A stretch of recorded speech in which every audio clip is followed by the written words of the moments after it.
Je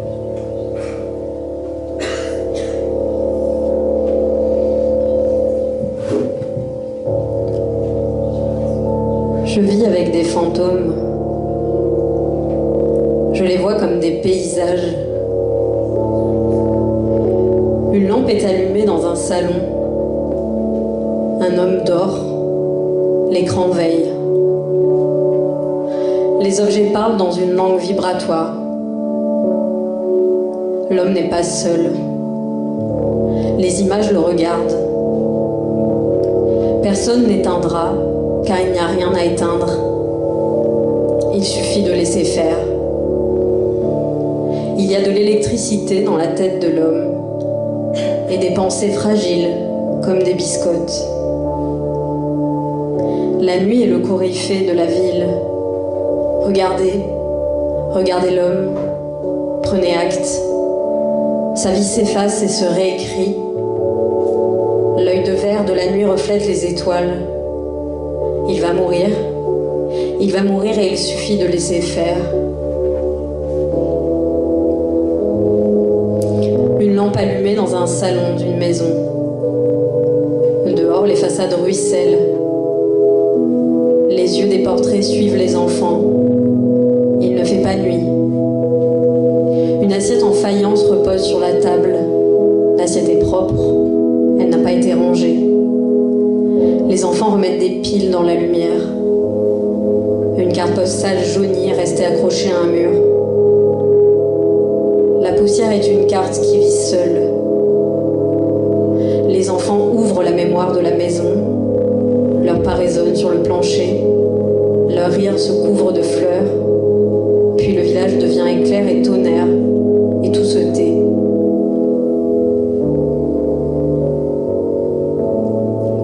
Une lampe allumée dans un salon.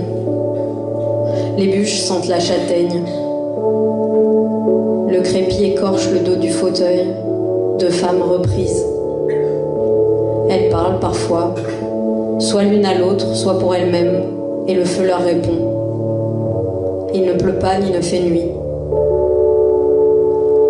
C'est un matin. C'est l'heure où les treilles secouent leurs feuilles endormies. Noires sont les ombres dans leurs tasses. Les femmes réparent leurs couronnes.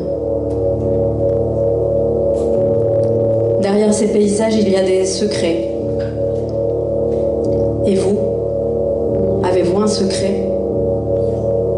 Quel silence vous ressemble? Votre silence est-il vide ou est-il plein? Votre ville a-t-elle une voix? Votre maison a-t-elle une voix? Votre aorte a-t-elle une voix? Votre nombril a-t-il une voix? Ont-ils déjà parlé tous en même temps? Qui tire le fil du mot? Un poil est-il un organisme vivant? Qui décolle les visages? Où naissent les langues? Y a-t-il un répertoire des problèmes du monde? Et ce répertoire est-il rangé par ordre alphabétique? Avez-vous déjà écouté sans penser à une réponse? Avez-vous déjà écouté sans penser? Avez-vous déjà écouté? Et avez-vous déjà compris? La forêt a-t-elle un chef d'orchestre? Le massacre a-t-il un tempo? Qui pleure les mouches mortes? Un manteau a-t-il froid? Où sont allés les anges? Pourquoi le mardi? La mort est-elle une fin ou un début? Les morts sont-ils plus heureux que les vivants? Suis-je vivante? Suis-je faite pour être vivante? Je ne suis pas faite pour être mère. Je ne suis pas faite pour être deux dans un seul corps. Je ne connaîtrai pas les nausées matinales, le ventre qui s'élargit, l'accouchement avec ou sans péridurale, l'amour déchirant point d'être minuscule, les premiers mots, les premiers pas, les pleurs après un vaccin, les dessins sur mes livres préférés, les cartes postales depuis une colonie de vacances, les disputes qui se terminent en claquant la porte et les bougies d'anniversaire qui basculent vers 2 chiffres. Je ne suis pas faite pour avoir un enfant, mais d'autres le sont, et c'est tant mieux. Moi, j'aime être seule. J'aime ma solitude. Je n'ai pas toujours été seule, j'ai appartenu à une famille. Et puis mon père est parti, parce qu'il n'était pas fait pour être au monde. Il ne comprenait pas leur bruit, leur insouciance, leurs paroles. En rendant visite à mon père, j'ai croisé des gens. Certains parlaient, et d'autres se promenaient. Je n'aime pas les gens qui se promènent dans les cimetières. Ces gens-là ne portent pas de fleurs, ils flânent dans les allées. Ils prennent des photos, des notes, ils cherchent l'inspiration. Mais à vrai dire, je suis jalouse des gens qui se promènent dans les cimetières. Contrairement à eux, je n'ai pas eu le luxe de choisir ma solitude. Je l'ai apprivoisée avec le temps, comme on donne à manger aux pigeons. J'aimais ma solitude. Puis la liste des disparus s'est allongée, et c'était vertigineux. J'ai réalisé une chose sur Terre, il y a toujours quelqu'un de mort quelque part. Outre ma propre famille, je pleurais donc les cinéastes morts, les acteurs morts, les écrivains morts, les personnages morts, les animaux morts, les stylos morts, les sachets de thé morts, les appareils morts. Je produisais de l'absence et de l'eau partout où j'allais. Il fallait vraiment que je fasse quelque chose. Je n'étais peut-être pas faite pour être seule, alors j'ai essayé. J'ai expérimenté le troupeau, le groupe, les équipes. J'ai beurré mes contours jusqu'à entrer dans le moule. J'ai glissé dans la marge par curiosité. Et dans la marge, j'ai trouvé des gens pas si marginaux, mais qui s'agrippaient à cette posture sans égard pour ceux qui étaient contraints de l'être. Ils se donnaient des noms, des caractéristiques, des badges, des attributs communs, des bonnes intentions, et ce faisant, ils se construisaient un autre moule, parallèle au premier. Et dans la marge, j'ai rencontré une personne occupée. Il est difficile de côtoyer une personne occupée. On la croise tout au plus entre deux glissements de cadran. La temporalité d'une personne occupée est indexée sur l'inflation de sa propre vie. Pour n'importe qui, le temps est invariable. 1 heure fait 60 minutes, 1 minute 60 secondes. C'est ainsi depuis des heures, des jours, des années. Pour une personne occupée, les heures peuvent s'étirer jusqu'à ce qu'elles éclatent en tout petits bouts. Le temps est une pâte molle qu'elle façonne sur sa propre vie. Il n'y a pas de demain, ni de semaine prochaine, il n'y a que des « à bientôt ». La personne occupée m'a demandé mon numéro. Je lui ai laissé. Elle s'est volatilisée comme s'il n'avait jamais existé. Puis elle m'a écrit. Mais une personne occupée n'écrit pas pour prendre des nouvelles, elle écrit pour dire qu'elle est occupée. Elle écrit pour prendre congé de quelqu'un qu'elle n'a pas encore vu. La personne occupée m'a invitée à un événement auquel elle ne pouvait pas assister. Elle est venue quand même à regarder 10 fois sa montre. Elle devait être à un autre endroit dans pas longtemps. Elle est repartie en s'excusant. Elle s'est manifestée à nouveau, puis elle a annulé 2 rendez-vous. Aujourd'hui, elle a disparu et j'espère sincèrement qu'elle va bien. La personne occupée m'a donné envie de l'être à mon tour. Mais peu importe comment je m'organise, je trouve toujours du temps. Je suis quelqu'un de disponible. C'est démodé d'être disponible et ça m'ennuie. J'aimerais être occupée, pour voir ce que ça fait. Ces personnes occupées sont aussi des fantômes. Ni vraiment ici, ni jamais ailleurs. Elles errent dans 3 dimensions différentes, ce qu'elles devraient faire, ce qu'elles auraient pu faire, et ce qu'elles ne feront jamais. L'heure du rêve s'approchait. Je suis arrivée devant un bâtiment malade qui poussait des cris de tuyaux. Les portes étaient ouvertes.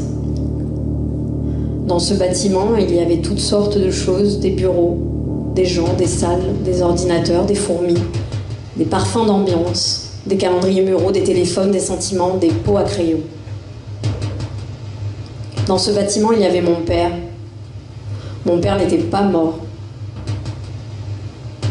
Mon père fumait des plumes de canard qui sentaient la menthe. Mon père soignait le bâtiment avec des infusions de peinture. Mon père saluait les gens qui s'étaient promenés dans le cimetière. Mon père me disait « Mais qu'est-ce que ça peut bien te foutre qu'il s'assoit sur les tombes ?» Mon père mâchait de la réglisse et des pissenlits. Mon père laissait des traces sur les vitres. Dans ce bâtiment, il y avait mon père. Et mon père n'était pas mort. Mon père portait une serviette de table en forme de cravate.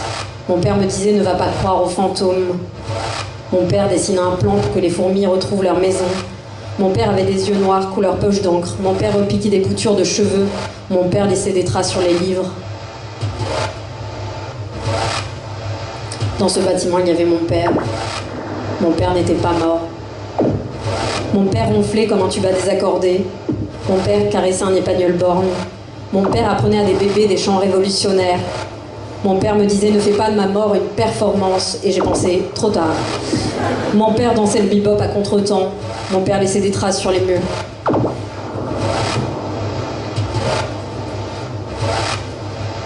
Dans ce bâtiment, il y avait mon père. Il y avait mon père. Et il y avait la mort de mon père. C'était deux personnes séparées. La mort de mon père marchait dans le bâtiment avec la mort de tout un tas d'autres gens. Elles avaient des séminaires de management de la mort, des lieux de codying avec des open space, des incubateurs pour des end-uppers. Toutes ces morts étaient chiantes à crever. Si c'était ça la mort, ça n'avait vraiment rien de romanesque. Mon père riait. Il m'a promis de venir encore dans mon rêve. Et je lui ai promis de rire même quand plus rien ne s'y prêterait. Et puis je me suis souvenue d'un endroit. Et j'ai marché jusqu'au palais. C'est un palais magnifique. Il s'élève au milieu d'une rue en pente et cultive sa noblesse malgré sa vétusté subie. 10 bustes observent depuis la façade, 10 bustes de monarques impassibles. Une cour en son cœur serre un morceau de ciel. Des médaillons en pierre sur des petites briques rouges. Une statue regarde l'heure. L'air traverse les fenêtres brisées. L'eau stagne dans le bassin d'une fontaine. De la terre m'accueillent les boiseries de la bibliothèque. Ici, ni les éléments ni les lieux ne sont domptés par l'homme. Au milieu de tout ce chaos résonne un accord parfait, une harmonie qui déchire tout à l'intérieur, qui prend la forme de tous les sentiments qui ont un jour existé. Ce palais comprend, ce palais enraciné et étreint. La quête du beau s'achève ici, dans ces murs qui ont écouté, entendu. Je suis partie souvent, mais je n'ai jamais quitté ce lieu. Dans mes rêves, toutes les rues sont en pente, tous les palais ont des visages. J'ai fait quelques pas dans le palais, c'était 5 heures. J'entendais roucouler les pigeons. Un élève travaillait ses gammes à la flûte traversière. Je n'aime pas du tout la flûte traversière. C'est un instrument condescendant, comme les tortues. Le palais m'a intimé de me taire, je pensais trop, et je pensais trop fort. Je me suis laissée aller, je n'avais rien d'autre à faire. J'ai dérivé le long des couloirs. J'étais perméable.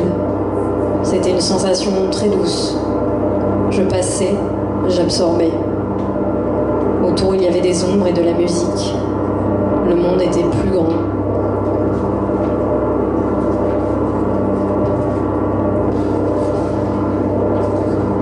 Je me sentais mieux.